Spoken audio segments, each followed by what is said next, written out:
اب یہ متقی کون ہے؟ متقی لفظ سن کر ایسا ایک اولڈ فیشن سا تصور دماغ میں آنے لگتا ہے.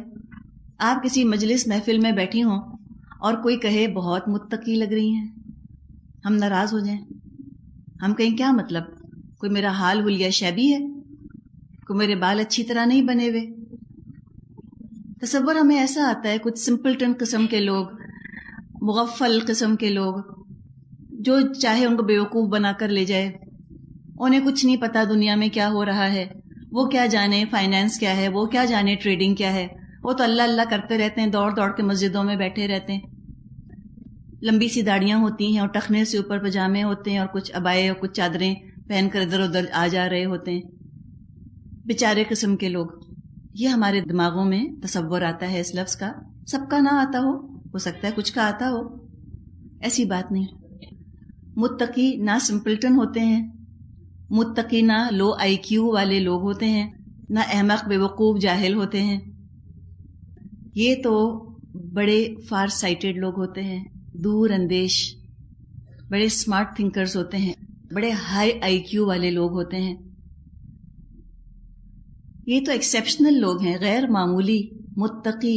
متقی ہونا اس سے بڑا کیا کمپلیمنٹ ہو سکتا ہے. ان کی نظریں بہت دور تک دیکھ لیتی ہیں.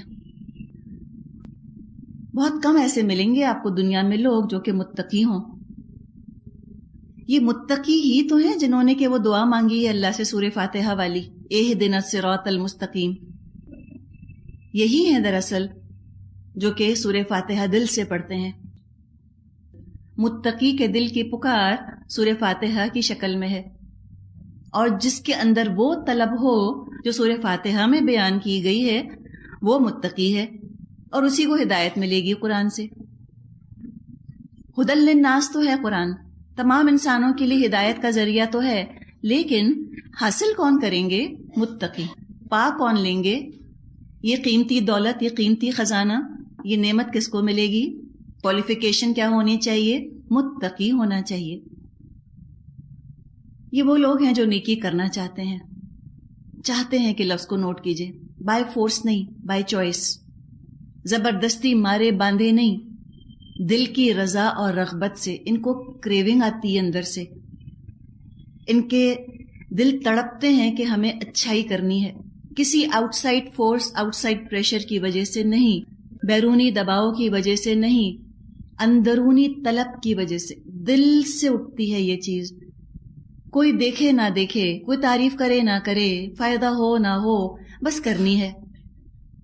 کوئی بتا دے نیکی کیا ہے، کیسے کروں نیکی.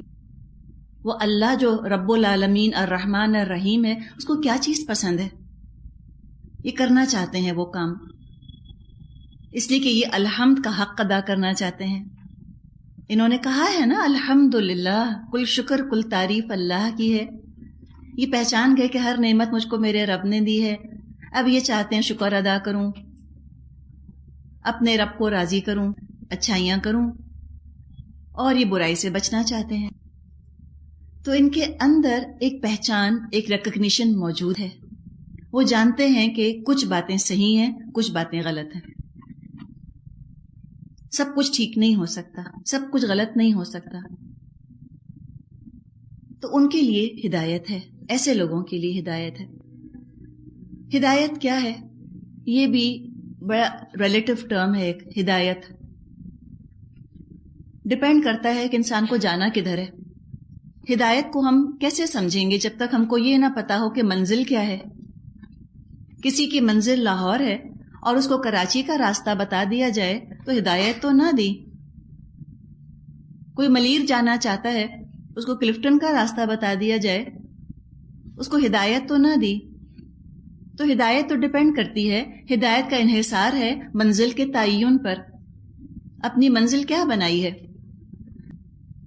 ہر انسان کی زندگی میں کوئی نہ کوئی مقصد ہوتا ہے، ٹارگٹ ہوتا ہے جو اچیو کرنا چاہتا ہے. وہ اگر اس کو مقصد حاصل ہو جائے، ایم آف لائف جس کو ہم کہتے ہیں، ہر انسان کا کوئی ایم آف لائف ہے، کوئی مقصد زندگی ہے. جب وہ مقصد حاصل ہو جاتا ہے تو اس کو ہم کامیابی کہتے ہیں، سکسیس۔ اس کامیابی کو حاصل کرنے کے لیے، مقصد حیات کو حاصل کرنے کے لیے انسان بڑی بڑی قربانیاں دیتا ہے، بہت اس کے اندر قوت ارادی ہوتی ہے، ول پاور ہوتا ہے۔ ول پاور کے بغیر کوئی اپنا مقصد حاصل کر سکتا ہے؟ بتائیے، کبھی نہیں کر سکتا۔ قربانی کے بغیر اپنا کوئی مقصد حاصل کر سکتا ہے؟ کبھی نہیں کر سکتا۔ تو قوت ارادی اپنا مقصد حاصل کرنے کے لیے وہ کسی چیز کو اپنی راہ میں رکاوٹ نہیں بننے دیتے، اگر کرنا پڑے تو ساری زندگی اس کو حاصل کرنے کی جد و جہد میں کھپا دیتے ہیں۔ ابھی متقی جو ہے، اس کا مقصد حیات کیا ہے، اس کا ایم آف لائف کیا ہے؟ یہ اللہ کو راضی کرنا چاہتا ہے، یہ جنت حاصل کرنا چاہتا ہے۔ اب جس نے زندگی کا مقصد، ایم آف لائف جنت کو بنا لیا، اس کے لیے ہدایت، اس کے لیے گائیڈنس اللہ کے کلام میں ہوگی۔ تو ہمیں شعوری طور پہ بالکل یوں سمجھے جیسے کہ کوئی جہاز اپنا رخ موڑتا ہے، کانشیسلی سمجھیں کہ آپ رخ اپنا موڑ رہی ہیں جنت کی طرف، صراط مستقیم پر آ گئی ہیں۔ جو جنت کے حصول کو مقصد بنا لے وہ آ گیا سیدھے راستے پر۔ آپ کسی سیدھی سڑک پہ جب ڈرائیو کر رہی ہوتی ہیں تو کیا ایک دفعہ سیدھی سڑک پہ آپ آ جاتی ہیں، پھر اسٹیئرنگ چھوڑ کے بیٹھ جاتی ہیں ہاتھ باندھ کے؟ کیا آپ نے کبھی ایسے؟ کیا ہوگا اگر آپ سیدھی سڑک پر آ گئیں، پھر کہا چلو اب تو آ گئے، چلو چھوڑو اسٹیئرنگ کو؟ کہیں نہ کہیں گاڑی جو ہے ویئر آف کرے گی، کبھی یوں مڑے گی، کبھی یوں مڑے گی۔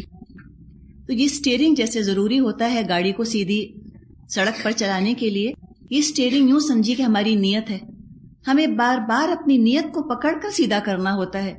یہ مت سمجھیے گا کہ آج میں نے سوچ لیا کہ جنت میرا حصول ہے، جنت کو میں حاصل کرنا چاہتی ہوں، اس کے بعد اب خود بخود میں جنت کی طرف چلتی رہوں گی، اب ہمیشہ میری نیت جو ہے وہ درست ہی رہے گی۔ نہیں، روز آنا آپ کو اپنی نیت کو درست کرنا ہے۔ قرآن کے اندر ہدایت ملے گی تو متقی ضرور قرآن پڑھتا ہے، وہ ایسے لوگوں کی کمپنی ڈھونڈتا ہے جو اس قرآن کو سنجیدگی سے لیتے ہیں، سیریسلی لیتے ہیں، اور وہ عمل کرنا چاہتا ہے جو اس کو جنت کی نعمتوں تک پہنچا دے۔ اس کی ووکیبلری میں، اس کی لغت میں انتہائی اہم الفاظ ہوتے ہیں گناہ اور ثواب، ریٹرک کے طور پہ نہیں، ایسی بائی دے وے نہیں کہہ دیتا گناہ ثواب، یہ بڑے اہم الفاظ ہوتے ہیں، اس کی زندگی کا پیوٹ ہوتے ہیں، گناہ اور ثواب، سکسیس اور فیلئر، حلال حرام، جائز ناجائز، وہ تو بہت ان کی فکر میں رہتا ہے۔ اب ہدایت کے مقابلے میں گمراہی، جو گمراہی کے راستے پہ چلتے ہیں وہ متقیوں کے بالکل اپوزٹ ہوتے ہیں۔ ان کے لیے گناہ ثواب کی کوئی اہمیت نہیں، مذاق کے طور پہ، لطیفے کے طور پہ تو ہو سکتا ہے استعمال کریں ان الفاظ کو، سنرز یا رائچس پیپل، لیکن فکر نہیں ہوتی اس کو ان چیزوں کی، حلال حرام کی کوئی تقسیم نہیں اس کی زندگیوں میں، ایوری تھنگ از اوکے، سب ٹھیک ہے، اٹس اوکے۔ وہ تو ہر اس کام سے بچتا ہے اور ہر ایسی جگہ سے بچتا ہے جو قرآن کی طرف لے کے جانے والا ہو۔ فیئر آتا ہے ان کو، خوف، ریولژن آتی ہے، ریپیل ہوتے ہیں، وہ دور ہٹتے ہیں ان چیزوں سے۔ اچھا، ایک لفظ ہم نے استعمال کیا نا، رائچس، رائچس تو اچھا لفظ ہے۔ یہ بتائیں کہ متقی ہونے میں اور سیلف رائچس ہونے میں کیا فرق ہے؟ ہو سکتا ہے کہ آپ متقی ہونا چاہ رہی ہوں اور لوگ کہیں تم سیلف رائچس بن رہی ہو۔ جی صحیح ہے، متقی وہ ہوتا ہے جو اللہ کے بتائے ہوئے اصولوں کو رہنما بناتا ہے۔ سیلف رائچس وہ اپنے ہی کچھ اصول بنا لیتا ہے، اس کا اپنا ہی معیار، اپنا ہی کرائیٹیرین ہوتا ہے صحیح اور غلط کا۔ بعض دفعہ متقی سیلف رائچس بھی ہونے لگتے ہیں۔ سیلف رائچس ایسے ہوتے ہیں کہ وہ نیکیاں کرتے ہیں اور اپنی نیکیوں کے قصے دوسروں کو بھی سناتے رہتے ہیں تاکہ وہ بھی مجھے متقی سمجھیں، خود کو رول ماڈل بنا کر پیش کرتے ہیں۔ وہ چاہتے ہیں کہ لوگ بہت ان کی تعریفیں کریں. holier than thou attitude.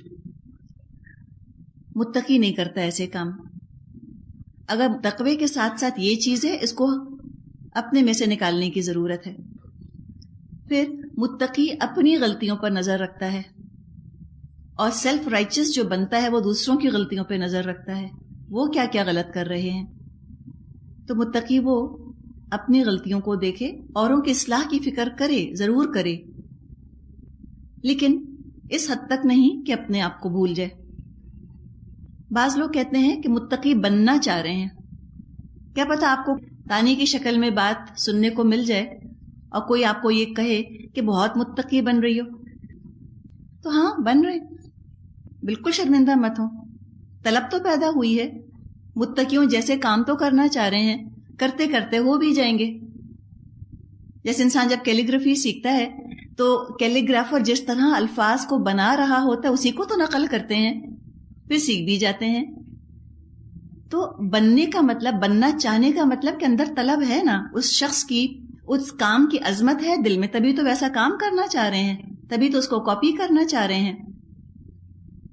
لیکن ان چیزوں سے ہمیں بچنا ہے کہ ہم بہت زیادہ اپنے آپ کو اعلیٰ عرفہ سمجھنے لگ جائیں، یا ہم دوسروں کی غلطیوں پر ان کو اٹھتے بیٹھتے شرمندہ کرنا شروع کر دیں. یہ ہے دراصل holier than thou، یا بہت اپنی تعریفیں کرنا، اپنے عمل کو بڑھا بڑھا کر دوسروں کے سامنے بتانا. اس چیز سے تھوڑا سا پرہیز کرنے کی ضرورت ہے. قرآن اپنے آپ کو شفا کہتا ہے. یہ شفا ہے، علاج ہے. ہر علاج کے ساتھ کچھ نہ کچھ پرہیز ضرور بتایا جاتا ہے. تو تقوی پرہیز ہے، برائیوں سے بچنا. اس کا مادہ واو قاف یا ہے. اس کا مطلب ہوتا ہے بچنا. انگلش میں کیا کہیں گے بچنے کو؟ اوائڈ کرنا کچھ چیزوں کو. تو یہ تو گناہوں سے بچنا چاہتا ہے، اللہ کی ناراضگی سے متقی بچنا چاہتا ہے، جہنم سے بچنا چاہتا ہے، یہ متقی ہے. آگے ان کی صفات آ رہی ہیں. آیت نمبر 3، الذین یؤمنون بالغیب، وہ لوگ جو غیب پر ایمان لاتے ہیں. غیب ان حقائق کو کہا جاتا ہے، ان فیکٹس کو کہا جاتا ہے جو ہمارے حواس خمسہ کی گرفت میں نہ آئیں، ہمارے 5 سینسز جن باتوں کو ویریفائی نہ کر سکیں، وہ غیب ہے. غیب کو یہ مت سمجھیے گا کہ جو چیز آنکھوں سے نظر نہ آئے وہ غیب ہے. ایکس رے آنکھوں سے نظر تو نہیں آتی، لیکن ایکس رے غیب نہیں ہے. ہم اپنے 5 سینسز سے اور مزید گیجٹس ایجاد کر کے ہم ایکس ریز کو دیکھ سکتے ہیں، ڈسکور کر سکتے ہیں، ثابت کر سکتے ہیں اپنی لیبس کے اندر، اپنی ریسرچ کے دوران. غیب وہ حقائق ہیں کہ جو کسی لیبارٹری میں ثابت نہیں کیے جا سکتے، کسی آلے سے، کسی گیجٹ سے نہیں دیکھے جا سکتے. کوئی دنیا کا سائنٹسٹ اپنی عقل کو استعمال کر کے ان کی حقیقت ہمیں بتا نہیں سکتا. وہ دراصل غیب ہے. تو غیب انویزیبل کو نہیں کہتے. انویزیبل کوئی اور چیز ہے، ان سین اور چیز ہے، انویزیبل اور چیز ہے. اللہ تعالیٰ نے انسان کو دنیا میں بھیجا تو دنیا کا علم حاصل کرنے کی صلاحیتیں، فیکلٹیز بھی ساتھ دے کر بھیجا. اور یہ صلاحیتیں 2 ہیں ہماری. ایک تو ہیں ہمارے 5 سینسز، حواس خمسہ، اور ایک ہے ہماری عقل، انٹلیکٹ. آنکھ، ناک، کان، ٹچ، یہ ہمارے مختلف سینسز ہیں، اور ان کی بھی اپنی لمیٹیشنز ہیں، محدودیت ہے. مثال کے طور پہ آنکھ ایک حد تک دیکھ سکتی ہے، اس کے آگے نہیں دیکھ سکتی. اب کوئی یہ توقع کرنی شروع کر دے کہ آنکھ سننا بھی شروع کر دے، وہ سن نہیں سکتی. اسی جورسڈکشن سے باہر ہے یہ چیز، اس کی انتہا سے، اس کی حدود سے باہر چلی جاتی ہے یہ چیز. تو نہ صرف یہ چیزیں محدود ہیں جو ہمارے حواس ہیں، بلکہ زیادہ قابل بھروسہ بھی نہیں ہے، بہت ریلائبل بھی نہیں ہے. بعض دفعہ آنکھ کوئی چیز ہمیں دکھا رہی ہوتی ہے، آنکھ کو کوئی چیز نظر آ رہی ہوتی ہے، اس کے باوجود صحیح تصویر، کریکٹ پکچر ہمارے سامنے پیش نہیں کرتی. اپنی آنکھوں سے ہم کوئی چیز دیکھ رہے ہوتے ہیں، غلط دیکھ رہے ہوتے ہیں. مثال کے طور پہ چاند. کیا چاند ایسا ہی ہے جیسے ہماری آنکھوں سے نظر آتا ہے؟ نہیں ہے ایسا. بہت مختلف ہے. کیا سورج اسی سائز کا ہے جیسا مجھے اور آپ کو نظر آتا ہے؟ نہیں ہے. لیکن ہم دیکھتے ہیں نا اپنی آنکھوں سے. آنکھ دکھا رہی ہے اور غلط دکھا رہی ہے. نہ صرف آنکھ غلط دکھاتی ہے، ہمارے 5 سینسز ہمیں غلط انفارمیشن دیتے ہیں. بعض دفعہ کوئی چیز ہوتی بھی نہیں اور آنکھ کہہ رہی ہوتی ہے، آنکھ دکھا رہی ہوتی ہے کہ ہے. مثال کے طور پہ سراب، مراج. تیز دھوپ ہوتی ہے، برائٹ سن شائن، وہ کسی سرفیس پر ٹکراتی ہے تو لہریں لہریں سی نظر آتی ہیں. کبھی گرمی میں کسی سڑک پر سفر کیا ہو گاڑی میں تو دور لگتا ہے پانی ہے، سڑک کے اوپر پانی پڑا ہے، وہاں کوئی پانی نہیں ہوتا. کیا ہے یہ؟ سراب ہے، مراج ہے. اب اگر کوئی یہ کہے کہ میں تو صرف ان چیزوں کو مانوں گا جو میرے حواس مجھے دکھا دیں اور بتا دیں، یہ تو اپنے آپ کو محدود کر رہا ہے، اپنے آپ کو لمٹ کر رہا ہے، عقل مندی تو نہیں کر رہا. سینسز کی، حواس کی محدودیت ہے، لمیٹیشن ہے. جہاں ہمارے حواس کی لمیٹیشن ختم ہوتی ہے وہاں سے عقل شروع ہو جاتی ہے، عقل کی حد شروع ہو جاتی ہے. کان ہے، کان آواز سنتا ہے، رجسٹر ہوتا ہے. اب عقل بتائے گی کس کی آواز ہے. عقل بھی ایک محدود حد تک ہی ہمیں انفارمیشن دے سکتی ہے، اس سے زیادہ نہیں. جیسے ہمارے کمپیوٹرز ہیں، ان کی لمیٹیشنز ہیں نا، ایک حد تک ہی وہ انفارمیشن کو پروسیس کر سکتے ہیں، اس سے زیادہ نہیں کر سکتے. تو سمجھیے عقل بھی جو ہے وہ ہمارا ایک کمپیوٹر کی طرح ہے. ہم اس میں ڈیٹا فیڈ کرتے ہیں آنکھوں کے ذریعے سے، کانوں کے ذریعے سے. عقل اس انفارمیشن کو پروسیس کر کے ہمیں بتا دیتی ہے. لیکن بہرحال اس کی بھی اپنی لمیٹیشن ہے.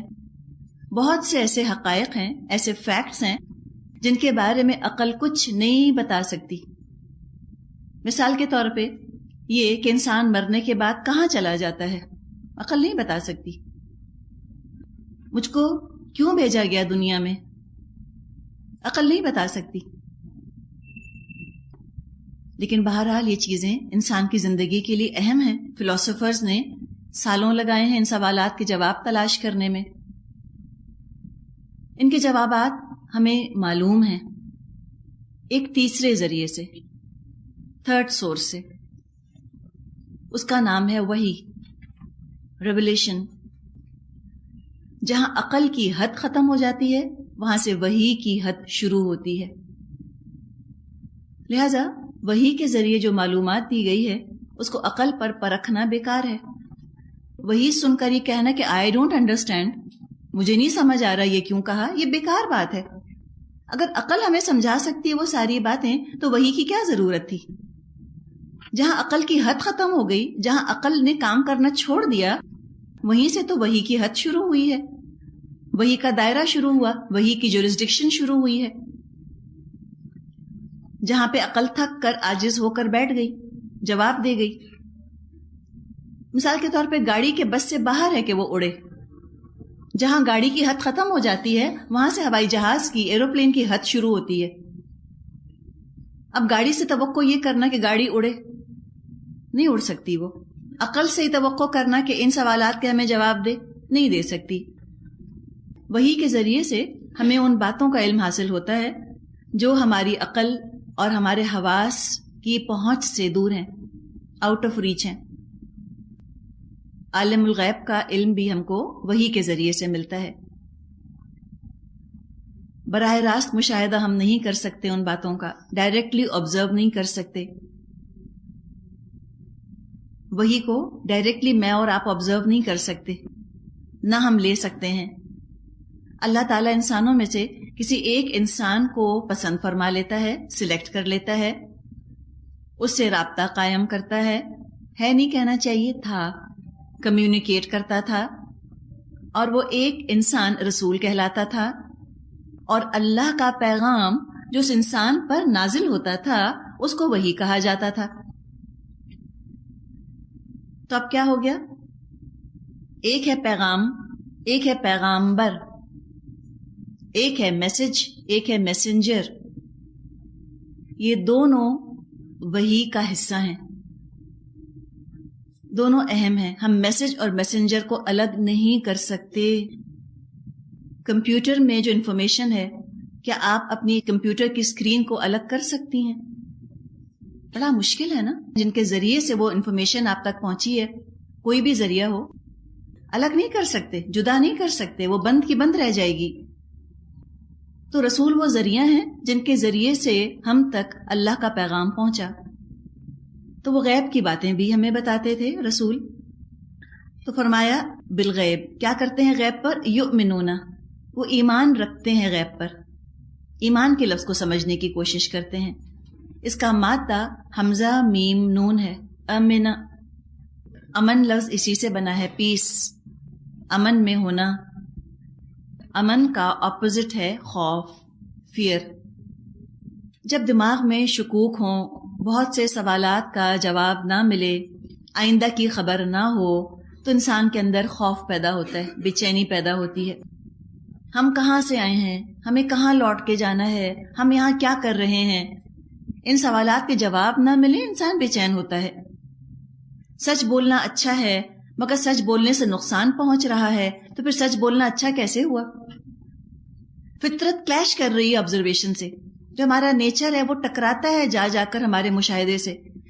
فطرت یہ بتا رہی ہے، مشاہدہ کچھ اور بتا رہا ہے، بے چینی پیدا ہوتی ہے. دنیا میں لوگ ہیں اتنے اچھے اچھے کام کرتے ہیں، ان کو دنیا میں کوئی صلہ نہیں ملتا. دنیا میں اتنے برے برے کام لوگ کر جاتے ہیں، کوئی ان کو سزا نہیں دے سکتا. تو یہ کیا ہو رہا ہے؟ ایسے کیوں ہو رہا ہے؟ جب انسان کے اندر یہ سوالات پیدا ہوئے اور ہوتے ہیں، اس میں رسول دعویٰ کرتے تھے کہ میرے پاس ایک ایسا ذریعہ موجود ہے، میرے پاس ایک ایسا سورس ہے، اور اس سورس کے ذریعے مجھ کو ایسا علم دیا گیا ہے جو عام لوگوں کے پاس نہیں ہے. اور اس علم میں ان تمام سوالات کے جوابات موجود ہیں جو انسانوں میں بے چینی پیدا کر رہے ہیں، خوف پیدا کر رہے ہیں، غم پیدا کر رہے ہیں. اب جو لوگ رسول پر اعتماد کر کے اس پیغام کو یقینی طور پر مان لیں، اب وہ ایمان لے آیا. تو رسول کی بات کو ویریفائی کرنا یہ ہے ایمان. اب وہ امن میں آ گیا. قرآن میں آئے گا انشاءاللہ، ہم پڑھیں گے. اللہ تعالیٰ نے فرمایا ہے فَمَن تَبِعَ هُدَايَ، جو میری ہدایت کا اتباع کرے گا، فَلَا خَوْفٌ عَلَيْهِمْ وَلَا هُمْ يَحْزَنُونَ، ان پر نہ کوئی خوف ہوگا نہ وہ غمگین ہوں گے. اب ہم کہیں کہ اچھا ہم کو تو نہیں پتا چلا کہ وحی کیسے آئی، تو صحابہ کو بھی نہیں پتا چلتا تھا وحی کیسے آتی تھی. جبریل علیہ السلام کو انہوں نے بھی اپنی آنکھوں سے نہیں دیکھا تھا، ان کے لیے بھی یہ سب کچھ غیب ہی کے پردے میں تھا پورا پروسیس. تو ہم کہیں کہ ہماری آنکھوں نے نہیں دیکھا تو ہم کیسے مان لیں؟ بار بار انسان پھر اپنے حواسوں پر بھروسہ کرنے لگتا ہے کہ حواس کے ذریعے سے مجھے پتا نہیں چلا تو کیسے مانوں، میں نے خود نہیں دیکھا تو میں کیسے ویریفائی کروں. تو اگر ہم یہ رویہ رکھیں عام زندگی میں تو ہم زندگی میں کچھ بھی اور کر نہ پائیں. مثال کے طور پہ روزمرہ کی زندگی میں ہم بہت دفعہ لوگوں پر اعتماد کرتے ہیں. ہم ہوائی جہاز میں یا ٹرین میں بیٹھے ہیں، اور آپ میں سے بہت سے لوگوں نے ہوائی جہاز کا سفر کیا ہوگا. ذرا بتائیں کتنوں نے جا کر کاکپٹ میں پائلٹ کی ڈگری دیکھی؟ ہم نہیں بیٹھیں گے جب تک تم ڈگری نہ دکھاؤ اپنی. تم سرٹیفائڈ پائلٹ ہو بھی کہ نہیں ہمیں کیا پتا. تو آپ سفر کر پاتی؟ وہ آپ سے کہتے ہیں کہ اچھا ٹھیک ہے اب آپ گھر میں ہی رہیے. ہم اعتماد کرتے ہیں، ہم کہتے ہیں وہ کہہ رہا ہے کہ میں پائلٹ ہوں تو ہوگا. اعتماد کرتے ہیں کہ وہ سچ ہی کہہ رہا ہوگا. ہم بینک جاتے ہیں، بینک جا کر رقم وہاں کے اسٹاف کے حوالے کرتے ہیں، وہ جو شیشے کے پیچھے بیٹھا ہوتا ہے اس کو دے کر آ جاتے ہیں، اس اعتماد پر، اس بھروسے پر کہ یہ رقم ہمارے اکاؤنٹ میں داخل ہو جائے گی. بتائیے کون خود جا کر دیکھتا ہے میں یہ رقم کہاں رکھی؟ ہم بیٹھے رہتے ہیں کہ میں بیٹھی ہوں بینک بند ہونے تک، پھر دیکھتی ہوں میرا پیسہ کہاں جاتا ہے، پھر جاؤں گی گھر. ہم نہیں کرتے. دنیا کا کام رک جائے اگر ہم اعتماد نہ کریں دوسرے کے اوپر. بالکل اسی طرح اگر ہم رسول پر اعتماد نہ کریں، آخرت کے اکاؤنٹ میں کچھ نہیں جمع کر سکتے، یہ سفر نہیں طے کر سکتے. مثال کے طور پہ نبی اکرم صلی اللہ علیہ وسلم نے فرمایا کہ من سلک طریقا یلتمس فیہ علما سہل اللہ بہ طریقا الی الجنہ، جو چلا ایک راستے پر تاکہ وہ علم حاصل کرے تو اللہ اس کے لیے جنت کا راستہ آسان فرما دیتا ہے. ہم یقین کریں گے کہ بظاہر تو میں چل کر اس کمرے میں آئی ہوں، لیکن دراصل یہ سارے قدم جنت کی طرف بڑھے ہیں، اس لیے کہ نبی اکرم صلی اللہ علیہ وسلم نے یہ بات فرمائی ہے. یہ جو ایمان ہے ہمارا نہ نظر آنے والی جنت پر ہے. ہم نے لیکن ویریفائی کیا رسول کی بات کو، اور یہ ایمان انسان کے اندر خوشی اور امید اور امن پیدا کر دیتا ہے. یہ سوچ کر کہ اچھا کہ سارے قدم جنت کی طرف بڑھے، انسان کے اندر خوشی کا احساس پیدا ہوتا ہے. ہم کہتے ہیں اٹس آل ورتھ اٹ، اچھا ہوا یہ ہم نے کر لیا. کبھی انسان پھر یہ نہیں سوچتا کہ آج کی بات سمجھ میں نہیں آئی تو میں چھوڑ دوں، آج سمجھ میں نہیں آئی کل آ جائے گی، روز آنے کا صلہ تو مل رہا ہے. اللہ کے رسول صلی اللہ علیہ وسلم نے فرمایا طلب العلم فریضۃ علی کل مسلم، علم حاصل کرنا فرض ہے ہر مسلمان پر. تو ہم تو ایک فرض پورا کرنے آ رہے ہیں. ہمیں حدیثوں ہی کے ذریعے پتا چلا کہ علم حاصل کرنے کے لیے جو گھر سے نکلتا ہے تو فرشتے اپنے پر بچھا دیتے ہیں اس کے قدموں کے نیچے. دنیا میں ریڈ کارپٹس تو ہمیں نظر آتے ہیں، کسی کی شان کا اظہار ہوتا ہے کہ بڑا شان والا، بڑی پوزیشن والا ہے کہ ریڈ کارپٹ ٹریٹمنٹ دیا ہے اس کو، وہ آنکھوں سے نظر آتا ہے تو اس کی عظمت آتی ہے ہمارے دلوں میں. لیکن ہمیں نہ فرشتے نظر آتے ہیں نہ ان کے پر نظر آتے ہیں، لیکن ہم یقین کریں گے کہ نبی اکرم صلی اللہ علیہ وسلم نے فرمایا ہے، تو یقیناً ایسا ہی ہے. اور یہ ایمان جو ہے یہ انسان کے قدم جما دیتا ہے صراط مستقیم پر. ہر عمل کرتے ہوئے آخرت کا انجام اپنے سامنے رکھتا ہے انسان، شوق تازہ رہتا ہے، ہمت جواب نہیں دیتی، ڈس ہارٹیڈ نہیں ہوتے کبھی. تو فرمایا الذین یؤمنون بالغیب، وہ غیب پر ایمان لاتے ہیں، ویقیمون الصلاۃ، اور نماز قائم کرتے ہیں. یقیمون اس کا مادہ قاف واو میم ہے، اور قاف الف میم بھی ہو سکتا ہے. اقامت کسی چیز کو کھڑا کرنا، to make it stand straight, سیدھا کرنا، کسی چیز کو ایسا سیدھا کرنا کہ کوئی ٹیڑھ نہ رہے، اس کے اندر کوئی کجی نہ ہو، کوئی ڈسٹورشن نہ ہو. کیا قائم کرتے ہیں؟ صلاۃ. صلاۃ کا مادہ اس کا روٹ ورڈ صاد لام واو بھی ہے اور صاد لام یا بھی ہے. دو روٹ ورڈز ہیں اس کے، دو مادوں سے یہ لفظ آتا ہے. اگر آپ ڈکشنری میں دیکھیں گی اس کا مطلب ہے سپلیکیٹ کرنا، دعا کرنا، آگ تاپنا، فائر کے سامنے بیٹھنا، اپنے ہاتھوں کو وارم کرنا، کسی چیز کی طرف متوجہ ہونا، اٹینشن فوکس کرنا کسی چیز پر، تسبیح کرنا، تعریف کرنا. صلاۃ قرآن کی بنیادی اصطلاح ہے، بیسک ٹرمینالوجیز میں سے ایک ٹرمینالوجی ہے.